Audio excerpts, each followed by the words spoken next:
നമ്മളൊക്കെ യാത്ര ചെയ്യുന്നതിനിടയ്ക്ക് അപകടങ്ങൾ കുറയ്ക്കാൻ വേണ്ടി പലതരത്തിലുള്ള സിഗ്നൽസും കാര്യങ്ങളൊക്കെ കാണാറുണ്ട്.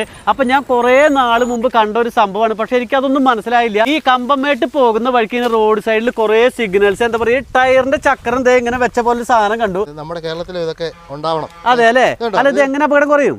ഇത് നമ്മളൊരു വണ്ടി വന്ന് തട്ടുവാണെങ്കിൽ ഈ തട്ടി കഴിയുമ്പോൾ ഒരു കാരണവശാലും അങ്ങോട്ട് പോലും ഇതെല്ലാം റൊട്ടേറ്റ് ചെയ്യൂലോ. ഓ, അതായത് ഇതിൽ വന്ന് ഇടിച്ച് ഇങ്ങനെ പോവും. വലിയ കൊക്കയിലേക്കുള്ളൊരു ചെറിയ ആക്സിഡന്റുകളൊക്കെ. അതായത് എനിക്ക് തോന്നുന്നതേ ഇത് വലിയ വളവുകളിൽ മാത്രം ഇതിന്റെ ആവശ്യമുള്ളൂ അല്ലേ? കണ്ട, ഈ വണ്ടി ഇടിച്ച വഴിക്ക് തട്ടി ഇങ്ങനെ റോഡിലേക്ക് തന്നെ കയറ്റും അല്ലേ? ഒരു കൺട്രോൾ പോയി പോകുന്ന വണ്ടി ഒരു കാരണവശാലും കൊക്കയ്ക്കകത്തോട്ട് പോകത്തില്ല. അങ്ങോട്ടും അറിയില്ല, ഇങ്ങോട്ടൊക്കെ തിരിഞ്ഞു വരും. അപ്പൊ ഒരു നല്ല സ്ട്രോങ്ങില് ഇതൊക്കെ നല്ല അടുപ്പിച്ചാ ചെയ്തേക്കുന്നത്. കണ്ട, ഇത് തന്നെയല്ല, ഇതിന്റെ ഏറ്റവും വലിയ പ്രത്യേകത രാത്രി വരുന്ന സമയത്ത് ശരിക്കും നമ്മൾ ഈ റിഫ്ലക്ഷൻ എന്ന സാധനം ഉണ്ട് അല്ലേ? അപ്പൊ ഇങ്ങനെ ഒരു കാഴ്ചയാണ്. എനിക്ക് തോന്നുന്നു കേരളത്തിലെ മിക്ക ഈ വളവുകളിലും സംഭവങ്ങളിലൊക്കെ ഇത് വെക്കുകയാണെങ്കിൽ ഒരു പക്ഷേ ഒരുപാട് അപകടങ്ങൾ പറയില്ലേ?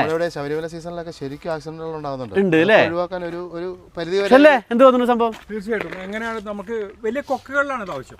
അതായത് സൈഡ് ബാറിനേക്കാളും അങ്ങോട്ട് കൊക്കയിലേക്ക് മറിഞ്ഞ് അപകടം സംഭവിക്കുന്ന സ്ഥലത്ത് അല്ലേ? റോഡിലേക്ക് തന്നെ റൊട്ടേറ്റ് ആക്കി. എന്തായാലും ഈ ഒരു കാഴ്ച കണ്ടപ്പോൾ ചില ആൾക്കാർക്ക് അറിയാത്തതുണ്ട് എന്താന്നുള്ളത്. എനിക്കും ആദ്യം അറിഞ്ഞിരുന്നില്ല. അപ്പൊ ഇത് നിങ്ങൾ അറിഞ്ഞില്ല. അപ്പൊ ഇതുപോലെ നല്ല വീഡിയോ ആയിട്ട് വരുന്നതായിരിക്കും. Thank you.